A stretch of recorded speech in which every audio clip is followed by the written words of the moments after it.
নমস্কার বন্ধুরা, food point of দীপিকায় আপনাদের সকলকে স্বাগত। আমি আজকে খুবই হেলদি এবং টেস্টি একটা টিফিন রেসিপি আপনাদের সাথে শেয়ার করব। ভিডিওটা প্রথম থেকে শেষ পর্যন্ত দেখতে থাকুন। এটা সকালে বা বিকেলের জলখাবারে অথবা ছোটদের টিফিনে এটা খুব সহজেই বানিয়ে নিতে পারবেন। চলুন তাহলে ভিডিওটা শুরু করা যাক। টিফিন রেসিপিটা বানানোর জন্য প্রথমেই আমি এখানে একটা মিক্সিং বোল নিয়ে নিয়েছি আর তার মধ্যে নিয়ে নিচ্ছি মেজারিং কাপের 1 কাপ পরিমাণ অর্থাৎ প্রায় 200 গ্রাম পরিমাণ সুজি। সুজিটার মধ্যে দিয়ে দিচ্ছি স্বাদ অনুযায়ী লবণ। এরপর যেটা দেব সেটা হচ্ছে টক দই। এখানে আমি 4 টেবিল চামচ টক দই দিয়ে দিলাম।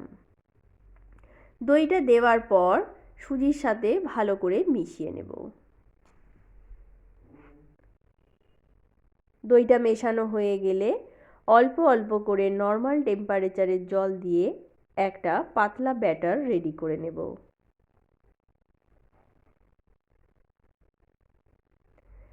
দেখুন এটা আমার মাখা হয়ে গেছে। এই অবস্থায় আমি 15 থেকে 20 মিনিটের জন্য এটাকে চাপা দিয়ে রেস্টে রেখে দেব। অপরদিকে যে পুরটা আমি ব্যবহার করব সেটা রেডি করে নেব।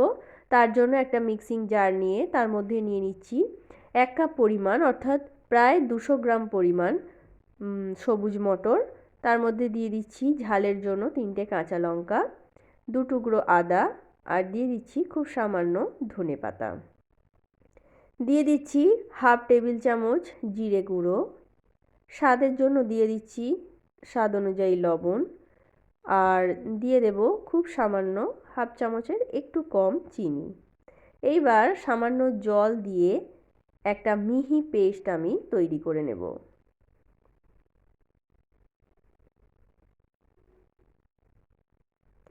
দেখুন পেস্টটা আমার রেডি হয়ে গেছে। একটু দেখিয়ে দিই কীরকম হয়েছে। খুব সুন্দর স্মুথ একটা পেস্ট রেডি হয়ে গেছে। এইবার এটাকে রান্না করে নেব। তার জন্য গ্যাসের ওপর একটা কড়াই বসিয়ে দিয়েছি আর তার মধ্যে দিয়ে দিচ্ছি 2 টেবিল চামচ সর্ষের তেল। তেলটা গরম হয়ে গেলে দিয়ে দিচ্ছি খুব সামান্য একটু হিং দিয়ে দিলাম। এরপর যে বেটে রাখা কড়াইশুঁটির পেস্টটা এর মধ্যে দিয়ে দিচ্ছি।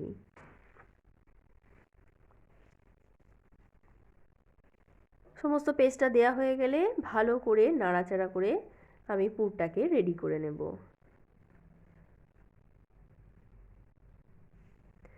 এইভাবে নাড়াচাড়া করতে করতে দেখুন পুরটা অনেকটা রেডি হয়ে গেছে, কড়াই থেকে ছেড়ে আসছে। এই অবস্থায় বাইন্ডিংয়ের জন্য দিয়ে দিলাম 1 টেবিল চামচ বেসন। এখানে আমি কোনো রোস্টেড বেসন ব্যবহার করিনি, এমনি কাঁচা বেসনই দিয়ে দিলাম। এইভাবে অনবরত নাড়াচাড়া করে পুরটাকে আমি রেডি করে নেব। এইবার সবশেষে দিয়ে দিচ্ছি ভাজা মশলা। এই ভাজা মশলাটা আমি বাড়িতে বানিয়ে নিয়েছি। এর মধ্যে আছে ধনে, জিরে, শুকনো লঙ্কা, দারচিনি, এলাচ, লবঙ্গ। এই সমস্ত কিছু শুকনো খোলায় ড্রাই রোস্ট করে এটাকে আমি গুঁড়িয়ে নিয়েছি। সেই মশলাটাই এখানে দিয়ে দিলাম। এইবার মশলাটা দিয়ে ভালো করে পুরটাকে মিশিয়ে নেব।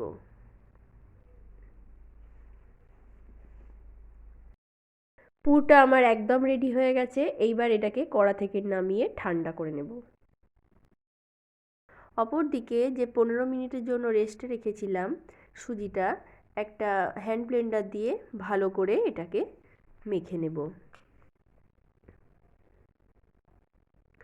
দেখুন আর একটু সামান্য জল দিয়ে এটাকে পাতলা করে নেব। জলটা কিন্তু অবশ্যই বুঝে দিতে হবে, বেশি জল দেওয়া যাবে না। এইভাবে আস্তে আস্তে দেখুন ব্যাটারটা আমার রেডি হয়ে গেছে। এইবার সব শেষে দিয়ে দেব হাফ চামচ বেকিং পাউডার। এটা কিন্তু 4 চামচের হাফ চামচ বেকিং পাউডার দিয়ে দিলাম। এইবার বেকিং পাউডারটা দিয়ে ভালো করে মিশিয়ে এটাকে আমি সাইডে রেখে দিচ্ছি। অপরদিকে যে কড়াইশুঁটির পুরটা আমি ঠান্ডা হতে দিয়েছিলাম সেটা উপরের দিকটা একটু শক্ত হয়ে গেছে। হাত দিয়ে একবার ভালো করে মেখে নেব। ভালো করে মাখা হয়ে গেছে। এইবার এই পুরো পুরটা থেকে আমি 2টো লেচি করে নেব। এইবার লেচিটাকে লম্বা লম্বা করে শেপ দিয়ে নেব।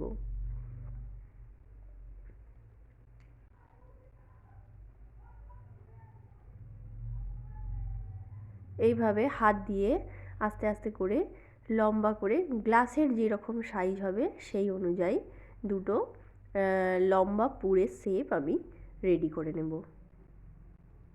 একটা রেডি হয়ে গেছে, আরও একটা ঠিক একইভাবে আমি বানিয়ে নেব।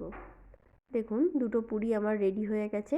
এবার এটাকে সাইডে রেখে যে গ্লাসটায় আমি ভাপ দেব সেই গ্লাস দুটো নিয়ে নিয়েছি, আর এর মধ্যে দিয়ে দেব হাফ চামচ করে সাদা তেল। তেলটা দেওয়ার পর একটা ব্রাশ দিয়ে খুব ভালো করে গ্লাসের মধ্যে তেলটা ব্রাশ করে নেব।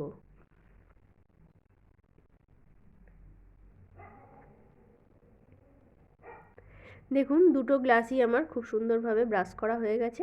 এইবার যে ব্যাটারটা আমি রেডি করেছিলাম একটা হাতা দিয়ে দুটোতেই অল্প অল্প করে সমান করে দিয়ে দেব। যে ব্যাটারটা আছে দুটো গ্লাসই যথেষ্ট, দুটো গ্লাসেই সমান করে দিয়ে দেব। দেখুন দুটো গ্লাসেই দেওয়া হয়ে গেছে।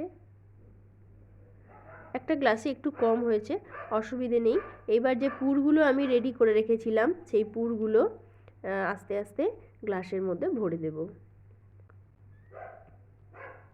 এটা ভরার সময় একটু সাবধানে আর মাঝ বরাবর ভরতে হবে, তাহলে কিন্তু যে টিফিন রেসিপিটা বানাচ্ছি সেটা কিন্তু দেখতে খুব সুন্দর হবে।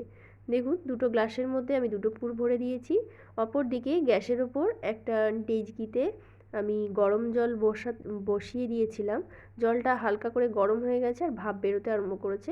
এই অবস্থায় গ্লাসগুলোকে আমি আস্তে করে বসিয়ে দিলাম। এবার গ্যাসের ফ্লেমটাকে মিডিয়াম টু হাইয়েতে রেখে এটাকে চাপা দিয়ে 15 মিনিট বেক করে নেব। ফিরে আসছি 15 মিনিট পর। 15 মিনিট পর দেখুন কতটা সুন্দর ফুলে রেডি হয়ে গেছে। এবার একটা কাঠি দিয়ে একটু চেক করে নিচ্ছি ঠিকঠাক এটা বেক হয়েছে কিনা। কাঠিটা পরিষ্কার এসেছে। এইবার গ্যাসের ফ্লেমটাকে বন্ধ করে আমি গ্লাসগুলোকে একে একে নামিয়ে নিচ্ছি। নামানোর পর এটা 15 মিনিট মতো সময় ধরে আমি ঠান্ডা করে নেব। ফিরে আসছি 15 মিনিট পর। 15 মিনিট পর আমার টিফিনটা একদম ঠান্ডা হয়ে গেছে।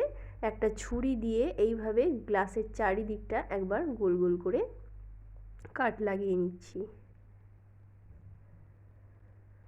এইবার একটা প্লেট নিয়ে নেব, তার মধ্যে এইগুলোকে বের করে দেখাচ্ছি। দেখুন কতটা সুন্দরভাবে গ্লাস থেকে অনায়াসে বেরিয়ে এলো।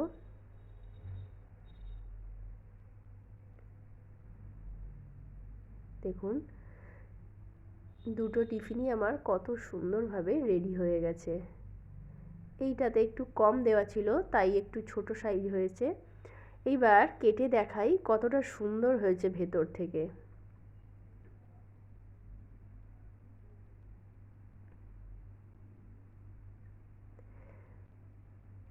দেখুন বন্ধুরা কতটা সুন্দর হয়েছে। এটা দেখতে যতটা সুন্দর খেতে কিন্তু আরও বেশি সুন্দর, ভীষণই টেস্টি আর হেলদি।